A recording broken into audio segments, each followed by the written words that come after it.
Hello dear student, class 12th। आज हम लोग कंटिन्यू करने चल रहे हैं sexual reproduction in flowering plant का लेक्चर नंबर 2।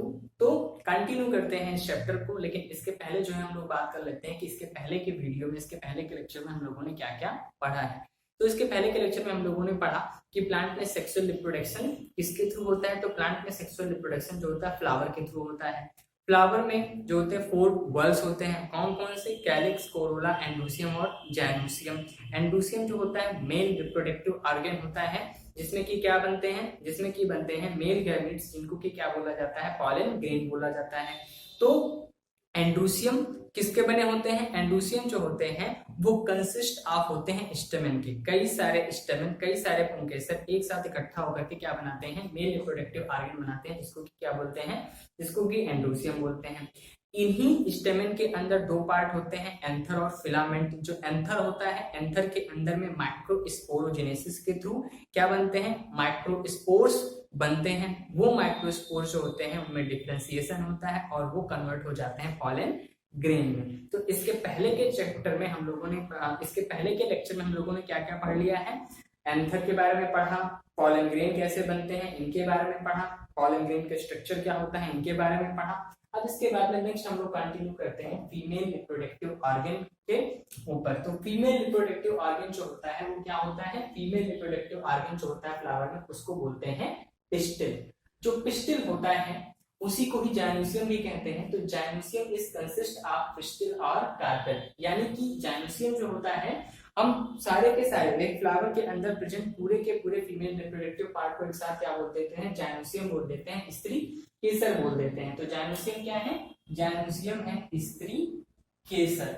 स्त्री केसर जो होता है जाइनोसियम इज कंसिस्ट ऑफ पिस्टिल और कार्पेल, यानी कि स्त्री केसर जाइनोसियम में जो है एक से ज्यादा पिस्टिल या फिर कार्पेल हो सकते हैं। अब दो तरीके की कंडीशन बनती है, अगर एक से ज्यादा कार्पेल है तो, और दूसरी कंडीशन अगर केवल एक ही कार्पेल है तब। अगर किसी फ्लावर में एक से ज्यादा कार्पेल है तो वो कार्पेल किस तरीके से हो सकते हैं? हो सकता है कि सारे कार्पेल, एक से ज्यादा जो कार्पेल है वो सभी एक दूसरे से फ्री हो, यानी कि दोनों एक दूसरे से जुड़े हुए ना हो।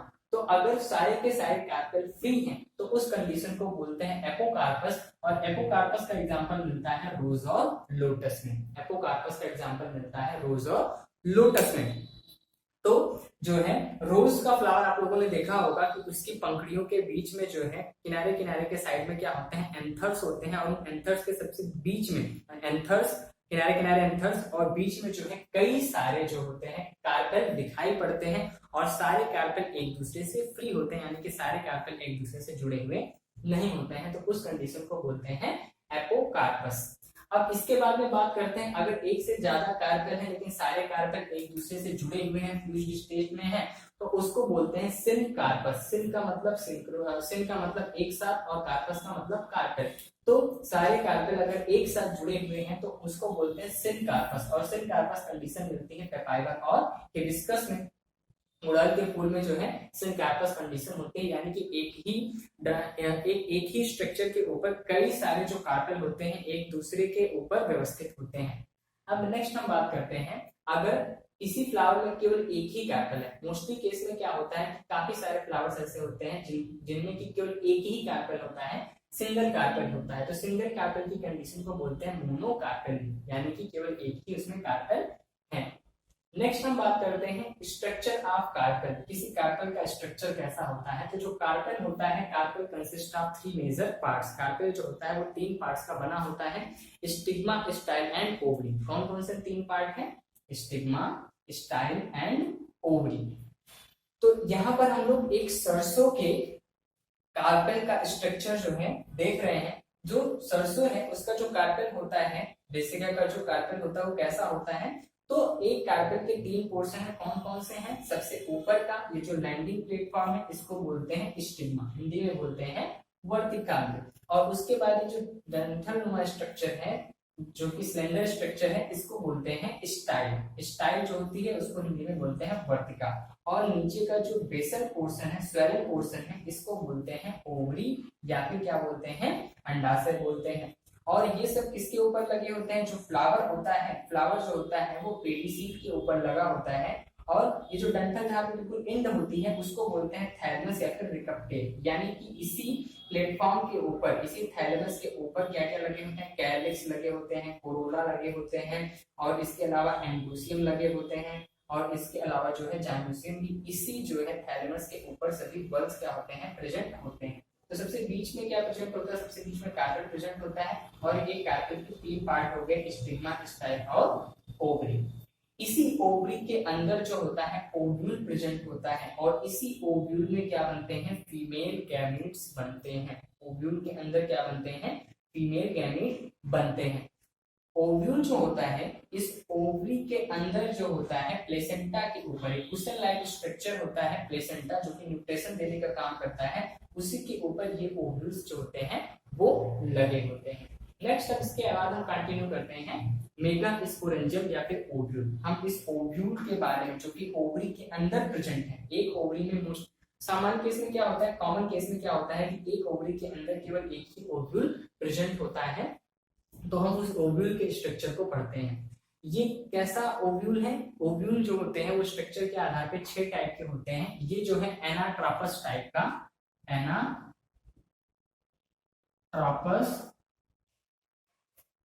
ये एनाट्रोपस टाइप का जो है एक ओव्यूल है।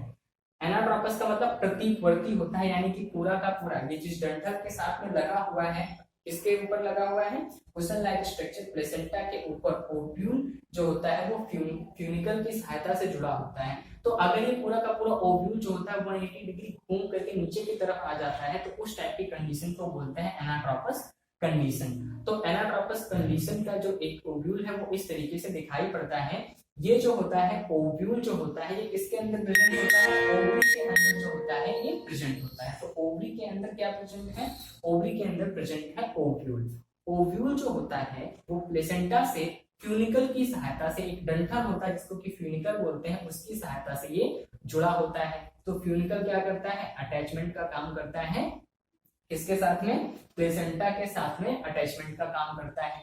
अब इसके बाद में देखते हैं ये जो ओव्यूल है, इस ओव्यूल के अंदर होता है एम्ब्रियो सैक, और इसके किनारे किनारे इंटुगमेंट होते हैं। इंटुगमेंट, तो एक इंटुगमेंट बाहर का है जो कि रक्षा करने का काम करता है, आउटर इंटुगमेंट, और उसके अंदर एक लेयर और होती है जिसको कि क्या बोलते हैं, जिसको बोलते हैं इनर इंटुगमेंट। तो 2 इंटुगमेंट होते हैं, आउटर इंटुगमेंट सबसे बाहर का और अंदर का इनर इंटुगमेंट। जहां पर ये इंटुगमेंट कंटिन्यू नहीं होता है या फिर खुला हुआ होता है, उस खुले हुए पोर्शन को बोलते हैं माइक्रोपाइल। उस पोर्शन को क्या बोलते हैं, माइक्रोपाइल बोलते हैं इस ओपनिंग को। और इसी ओपनिंग के थ्रू क्या होता है, इसी माइक्रोपाइल के थ्रू जो होते हैं वो पॉलन ट्यूब जो होता है वो ओव्यूल के अंदर एंटर करता है। यानी कि पॉलिनेशन के टाइम पे जब मेल गैमीट इस स्टिग्मा यानी कि लैंडिंग प्लेटफॉर्म पे आकर के जो है उनका पॉलिनेशन होता है, तो यहाँ पे गिरने के बाद यहाँ से पॉलन ट्यूब डेवलप होता है, और ये ट्यूब जो होता है वो माइक्रोपाइल के रास्ते एंटर करता है इसके अंदर, ओव्यूल के अंदर, और माइक्रोपाइल के जरिए अंदर जाता है, और मेल गैमीट जो होते हैं वो एग सेल को फ्यूज करेंगे, यानी कि फीमेल जो मेन फीमेल गैमीट है उसको फ्यूज करेगा। तो माइक्रोपाइल जो होता है ओपनिंग होती है जिसके थ्रू जो होता है पॉलन ट्यूब इंटर करता है, और जाकर के जो है जो कि फ्यूजन है वो कंप्लीट हो पाता है। तो माइक्रोपाइल के जस्ट अपोजिट का पोर्शन कहलाता है चलेजा कहलाता है, इसको हिंदी में क्या बोलते हैं, निभाग बोलते हैं। इसको क्या बोलते हैं, निभाग। और जो एम्ब्रियो सैक है उसके जस्ट नीचे का जो पोर्शन होता है जो कि न्यूट्रिशन देने का काम करता है वो कहलाता है न्यूक्लियस। तो कई सारे सीड के ऊपर यानी कि फर्टिलाइजेशन के बाद में जब ये जायगोट सीड के ऊपर सीड के रूप में डेवलप हो जाता है तो उनके ऊपर एक कवरिंग होती है जिसको कि क्या बोलते हैं, न्यूक्लियस बोलते हैं। तो न्यूक्लियस जो होता है वो प्रेजेंट है, और एक एम्ब्रियो सैक है, यानी कि एम्ब्रियो सैक के अंदर मिलने वाली जितनी भी सेल्स होती हैं वो सारी सेल्स हैप्लॉइड होती हैं। और मेन वर्क किसका है, मेन वर्क एम्ब्रियो सैक का है, जो कि फीमेल गैमीट की तरह इसमें से कुछ सेल्स ऐसी, इसमें से एक सेल ऐसी होगी जिसको कि एग सेल बोलते हैं, वो किसकी तरह वर्क करेगी, वो जो है फीमेल गैमीट की तरह वर्क करता है। अब इसके बाद में हम लोग बात करते हैं कि इस ओव्यूल के अंदर किस तरह से जो है क्या बनते हैं, मेगा स्पोर्स बनते हैं। इस ओव्यूल के अंदर किस तरीके से मेगा स्पोर्स बनेंगे। पहली बात तो ये जो मेगा वर्ड है वो किसकी तरफ रेफर किया जाता है। इसके पहले के लेक्चर में हम लोगों ने बात की थी जो माइक्रोस्पोरोजेनेसिस है। माइक्रो मीन्स होता है छोटा और स्पोरोजेनेसिस का मतलब स्पोर का फॉर्मेशन। माइक्रोस्पोरोजेनेसिस यूज किया जाता है मेल गैमेट के फॉर्मेशन के लिए। चूंकि मेल गैमेट सामान्यतः छोटे होते हैं तो माइक्रो वर्ड छोटे के लिए यूज किया जाता है, छोटे स्पोर्स के निर्माण के लिए माइक्रो वर्ड यूज किया जाता है। तो मेल गैमेट का फॉर्मेशन माइक्रोस्पोरोजेनेसिस कहलाता है। लेकिन जो फीमेल स्पोर्स होते हैं इनको की मेगा स्पोर बोला जाता है। इनकी साइज बड़ी होती है, इसी बड़ी साइज की वजह से इसको जो है मेगा वर्ड रेफर किया गया है, यानी कि बड़े साइज के स्पोर के निर्माण को क्या बोलते हैं, मेगा स्पोरोजेनेसिस बोलते हैं। मोस्ट केस में क्या होता है, मोस्ट केस में ये होता है कि जो फीमेल गैमेट होती है वो स्टेशनरी होती है, वो नॉन मोटाइल होती है, वो अपनी जगह से चल फिर नहीं सकती क्योंकि वो फूड मटेरियल को रिजर्व रख लेती है अपने पास में, तो जिसकी वजह से उसका वेट बढ़ जाता है। और किसी भी चीज का अगर वेट बढ़ जाएगा तो फिर वो चलने फिरने में क्या हो जाएगा, असमर्थ हो जाएगा। तो इस वजह से फीमेल गैमेट स्टेशनरी होती हैं और चूंकि फूड मटेरियल को रिजर्व करती हैं इसकी वजह से उनकी साइज बढ़ जाती है, जिसके लिए उनके लिए जो है मेगा वर्ड का रेफर किया जाता है। तो मेगा स्पोरोजेनेसिस क्या है, मेगा स्पोरोजेनेसिस है फॉर्मेशन ऑफ मेगा स्पोर, यानी कि फीमेल गैमेट के निर्माण को ही क्या बोलते हैं, फॉर्मेशन ऑफ मेगा स्पोर को ही मेगा स्पोरोजेनेसिस बोलते हैं। तो मेगा स्पोरोजेनेसिस होता कैसे है, ये जो ओवरी है इस ओवरी के अंदर जो ओव्यूल है वो ओव्यूल किसकी सहायता से डेवलप होता है, तो ओव्यूल जो होता है वो आर्ची स्पोरियल सेल की सहायता से डेवलप होता है। यानी कि ओवरी के अंदर एक सेल ऐसी होती है उसी को बोलते हैं आर्ची स्पोरियल सेल। तो आर्ची स्पोरियल सेल पहले मेटासिस के थ्रू डिवाइड होती है और स्पोरोजिनस टिश्यूज बनाती हैं और पेराइटल टिश्यूज बनाती हैं। अब स्पोरोजिनस टिश्यू में से कुछ सेल्स क्या होती हैं, उसमें से एक सेल ऐसी होती है जो कि मेगा स्पोर मदर सेल बन जाती है। अब ये मेगा स्पोर मदर सेल जो होती है, क्योंकि फ्लावर में सारी सेल्स कैसी हैं, डिप्लॉयड है, 2n है, द्विगुणित होती हैं। तो इसमें से जो है एक सेल आर्चिस्पोरियल सेल से डेवलप होने वाली एक सेल जिसको कि मेगा स्पोर मदर सेल बोलते हैं, वो mega spore mother cell short में MMC जो होता है वो क्या करता है, उसमें जो होता है मियोसिस होता है, अर्धसूत्री विभाजन होता है और उसके जरिए क्या बनते हैं, 4 मेगा स्पोर्स बनते हैं, 4 गुरु बीजाणु बनते हैं। तो यहाँ से हम लोग स्टार्ट करते हैं। एक मेगा स्पोर मदर सेल अगर है, एक ओव्यूल का स्ट्रक्चर अगर बनाते हैं, इसमें से क्या है कि एक सेल से स्टार्ट करते हैं। जो एक सेल है वो सेल पहले डिवाइड होगी, अगर मियोसिस होती है तो एक सेल से 4 सेल बनते हैं और सभी सेल्स में क्या होते हैं, नंबर ऑफ क्रोमोसोम क्या हो जाते हैं, हाफ रहते हैं, यानी कि 2n से स्टार्ट होता है तो सारे सेल्स क्या हो जाएंगे, m हो जाएंगे। तो पहली सेल का डिवीजन हुआ और टोटल जो हो गया वो 4 सेल बनी। उन 4 में से जो 3 सेल होती है वो कैसी होती है, ये 3 सेल क्या हो जाएंगी, डीजेनरेट हो जाएंगी, डीजेनरेट हो जाएंगी, यानी कि ये सभी क्या हो जाएंगी, नष्ट हो जाएंगी। तो एक मेगा स्पोर मदर सेल जो कि 2n है उसके मियोसिस के होने से, उसमें मियोसिस होने से 4 मेगा स्पोर बनते हैं। ये सब क्या है, ये सभी जो है मेगा स्पोर्स हैं। लेकिन जो 3 मेगा स्पोर्स क्या हो जाते हैं, वो डिजनरेट हो जाते हैं, ये नष्ट हो जाते हैं और केवल एक ही मेगा स्पोर आगे चल करके डेवलप होता है। तो 4 मेगा स्पोर्स में से 3 डिजनरेट हो गए, एक फंक्शनल मेगा स्पोर बचा। तो ये मेगा स्पोर कैसा है, फंक्शनल, ये मेगा स्पोर कैसा है, फंक्शनल है, क्रिया कर सकता है। तो यही जो फंक्शनल मेगा स्पोर होता है, इसी फंक्शनल मेगा स्पोर आगे चल करके डेवलप हो जाता है, इसमें आगे चल करके डेवलप हो जाता है एम्ब्रियो साइट में। इस तरह का जो ये स्ट्रक्चर है, इस तरीके के स्ट्रक्चर में कन्वर्ट होता है। तो हम यहां से स्टार्ट करते हैं। जो फंक्शनल मेगा स्पोर है, जो फंक्शनल मेगा स्पोर है, फंक्शनल मेगा स्पोर के पास में जो न्यूक्लियस है, फंक्शनल मेगा स्पोर के पास में जो न्यूक्लियस है जो कि कैसा है, जो कि n है, यानी कि हैप्लॉइड है। तो फंक्शनल मेगा स्पोर क्या होगा, फंक्शनल मेगा स्पोर की जो सेल होगी सबसे पहले उसका जो न्यूक्लियस होगा वो डिवाइड होगा। सबसे पहले क्या होगा, एक सेल है, सेल के पास में न्यूक्लियस है, वो न्यूक्लियस पहले से ही हैप्लॉइड है, तो इसमें क्या होगा, फंक्शनल मेगा स्पोर में होगी मिटोसिस, उसके न्यूक्लियस में क्या होगी, मेटोसिस होगी, समसूत्री विभाजन होगा और उसका न्यूक्लियस दो न्यूक्लियस में डिवाइड हो जाएगा, लेकिन सेल डिवाइड नहीं होगी, सेल वॉल का फॉर्मेशन नहीं होगा, केवल न्यूक्लियस डिवाइड होंगे। एक सेल के अंदर में कितने न्यूक्लियस हो गए? दो न्यूक्लियस हो गए। तो इसको फ्री न्यूक्लियर डिवीजन बोलते हैं। इसको क्या बोलते हैं? इसको बोलते हैं free nuclear division. Free nuclear division होगा और फ्री न्यूक्लियर डिवीजन होने पे एक न्यूक्लियस से दो न्यूक्लियस बने, फिर आगे चल करके इसमें एक बार और डिवीजन होगा। डिवीजन होने के बाद में क्या होगा? डिवीजन होने के बाद में जो है, अब इसमें डिवीजन हुआ और इसमें डिवीजन हुआ, तो ऊपर भी दो न्यूक्लियस बने, नीचे भी दो न्यूक्लियस बने, फिर आगे चल करके एक बार और डिवीजन होगा, इसमें आगे चल करके एक बार और डिवीजन होगा, तो कितने बन जाएंगे?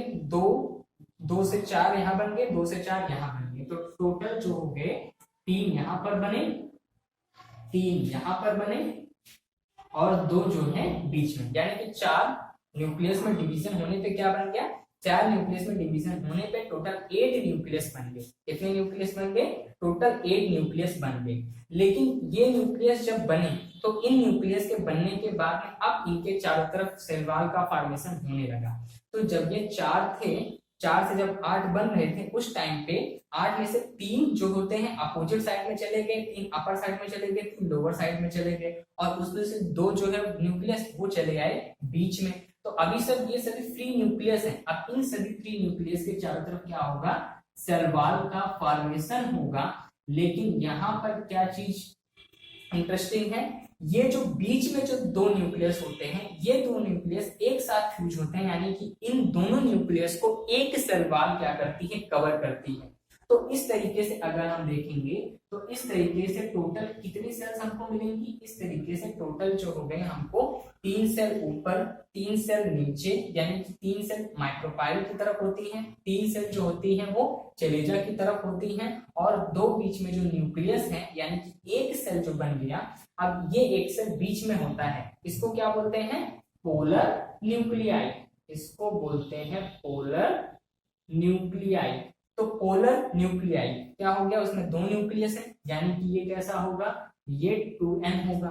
और इसके अलावा जो 3 सेल ऊपर हैं और 3 सेल नीचे हैं और इन सभी में नंबर ऑफ क्रोमोसोम कितने हैं? ये सभी जो है हैप्लॉइड सेल्स हैं। पोलर न्यूक्लियाई में दो न्यूक्लियस फ्यूज होने की वजह से ये डिप्लॉइड हम इसको बोल सकते हैं, यानी कि इसमें दो न्यूक्लियस हैं। लेकिन बाकी जो ऊपर की 3 है और नीचे की 3 है, ये सभी क्या है? ये सभी हैप्लॉइड ही हैं।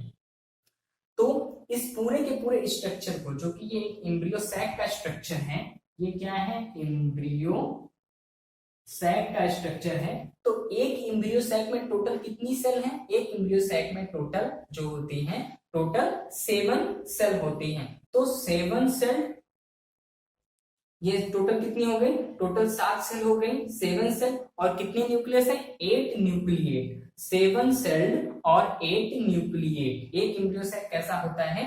एक जो एम्ब्रियो सैक होता है वो होता है 7 सेल एंड 8 न्यूक्लिएट, यानी कि एक एम्ब्रियो सैक के अंदर 7 कोशिकाएं होती हैं और 8 न्यूक्लियस होते हैं, इसीलिए एम्ब्रियो सैक को 7 सेल्ड और 8 न्यूक्लिएट कहा जाता है। तो अब इस तरीके से इस एम्ब्रियो सैक में 3 जो होती हैं वो ऊपर की तरफ एंटीपोडल सेल कहलाती हैं और 3 नीचे की तरफ। तो जो माइक्रोपाइल होता है, माइक्रोपाइल की तरफ जो सेल्स हैं, माइक्रोपाइल की तरफ जो सेल्स हैं, सामान्यतः उन्हीं की तरफ 3 सेल में से जो बीच की एक सेल होती है, ये जो बीच की एक सेल है, अगर ये माइक्रोपाइल की तरफ है तो ये बनाती है एग सेल। ये क्या बनाती है? ये बनाती है एग सेल। इस चीज को मिटा करके हम यहाँ पे कुछ चीजें लिख देते हैं। ये क्या है? ये जो है बीच की एक जो सेल है वो कहलाती है एग सेल। और एग सेल कैसी है? एग सेल हैप्लॉइड है। बाकी जो नीचे की 2 सेल्स हैं, वो नीचे की 2 सेल्स क्या कर रही हैं? वो नीचे की जो 2 सेल्स हैं वो एग सेल को फ्यूज करने में मेल गैमीट को जाने के लिए रास्ता देती हैं, यानी कि मेल गैमीट के फ्यूजन के लिए हेल्प प्रोवाइड करती हैं। तो इनको क्या बोलते हैं? इनको बोलते हैं सिनर्जिड सेल्स। इनको बोलते हैं सिनर्जिड सेल्स ये सहायता करती हैं। इन्हीं सिनर्जिड सेल्स में क्या बनता है, फिलीफॉर्म अपरेटस बनता है, एक जालनुमा संरचना बनती है। ये जालनुमा संरचना क्या करती है, जो पॉलन ट्यूब होता है उसको जाने के लिए रास्ता देती है, ताकि जो मेल गैमीट है, न्यूक्लियस है, वो इस एम्ब्रियो सैक के अंदर फ्री हो सके और एग सेल को फ्यूज कर सके। बीच की ये जो दोनों सेल्स हैं, बीच की दोनों सेल्स क्या कहलाती हैं, बीच की जो दोनों सेल्स हैं वो कहलाती हैं पोलर। बीच की जो सिंगल सेल है, दो न्यूक्लियस पर एक ही सेल है, उसको बोलते हैं पोलर न्यूक्लियाई। पोलर न्यूक्लियाई क्या करती है, पोलर न्यूक्लियाई के साथ जब मेल गैमेट का फ्यूजन होता है तो मेल गैमेट के फ्यूजन के बाद में वो आगे चल के बनाता है एंडोस्पर्म। ये क्या बनाता है, एंडोस्पर्म बनाता है। लेकिन मेन काम किसका है, एग सेल का। एग सेल आगे चल करके जाइगोट बनाएगी और जाइगोट किसकी तरह काम करेगा, जाइगोट आगे चल करके सीड में डेवलप होगा। जाइगोट डेवलप होगा सीड में, जो कि अब सीड को जाइगोट को न्यूट्रिशन किससे मिलेगा, जाइगोट को न्यूट्रिशन एंडोस्पर्म से मिलता है। तो एंडोस्पर्म जो होता है वो जो होता है डेवलपिंग एम्ब्रियो को क्या करता है, न्यूट्रिशन प्रोवाइड करता है। और ऊपर की जो तीन सेल्स हैं, इन तीनों सेल्स को क्या कहा जाता है, एंटीपोडल सेल्स। ये सभी जो होती हैं, जब फर्टिलाइजेशन कंप्लीट हो जाता है तो फर्टिलाइजेशन कंप्लीट होने के बाद में ये तीनों सेल्स जो होती हैं वो डीजनरेट हो जाती हैं। तो टोटल 7 सेल में से क्या होती हैं, 3 सेल जो कि चलेजा की तरफ है, एंटीपोडल सेल, ये तीनों डीजनरेट हो जाएंगी। बीच की जो एक सेल है जिसमें कि 2 न्यूक्लियस प्रेजेंट है, पोलर न्यूक्लियाई, वो मेल गैमीट के साथ में फ्यूजन होगा, एंडोस्पर्म बनता है। और नीचे की 3 सेल में से 2 सेल सिनर्जिड सेल्स होती हैं, जो कि एग सेल के फर्टिलाइजेशन में सहायता करती हैं। और जो एग सेल होती है वो जाइगोट का फॉर्मेशन करती है और वो आगे चल करके एम्ब्रियो से फिर सीड में डेवलप होता है। तो इस तरीके से जो पॉलन ट्यूब होता है, पॉलन ट्यूब से होकर के 2 गैमीट जो होते हैं, 2 न्यूक्लियस जो होते हैं निकलते हैं। एक न्यूक्लियस पोलर न्यूक्लियाई को फ्यूज करता है और पहला जो न्यूक्लियस होता है वो एग सेल को फ्यूज करके जाइगोट बनाता है। तो चूंकि 2 बार फर्टिलाइजेशन होता है, इसीलिए इस घटना को डबल फर्टिलाइजेशन भी कहते हैं, या फिर क्या कहते हैं, दोहरा निषेचन भी कहते हैं, ट्रिपल फ्यूजन भी बोलते हैं। क्योंकि 3 न्यूक्लियस का फ्यूजन हो रहा है, इस वजह से इसको क्या बोलते हैं, ट्रिपल फ्यूजन, या फिर क्या बोलते हैं, दोहरा निषेचन बोलते हैं। जिसकी खोज किसने की थी, गोइनार्ड और नवास्टन नाम के साइंटिस्ट ने की थी। तो आज के लेक्चर में हम लोगों ने क्या क्या पढ़ा है, आज के लेक्चर में हम लोगों ने फीमेल रिप्रोडक्टिव ऑर्गन पढ़ा है, और इसके अलावा जो है मेगा स्पोरोजेनेसिस पढ़ा है। फर्टिलाइजेशन की जो पूरी प्रोसेस है इसको हम लोग आगे चल करके दूसरे वीडियो में और डिटेल में डिस्कस करेंगे। तो ये सारा जो कुछ है, तो आज के लेक्चर में जो है फीमेल रिप्रोडक्टिव ऑर्गन से लेकर के हम लोगों ने मेगा स्पोरोजेनेसिस और ओव्यूल के स्ट्रक्चर तक पढ़ा है। इसके आगे के जो टॉपिक हैं वो हम लोग आगे के वीडियो में पढ़ेंगे। तब तक के लिए थैंक यू।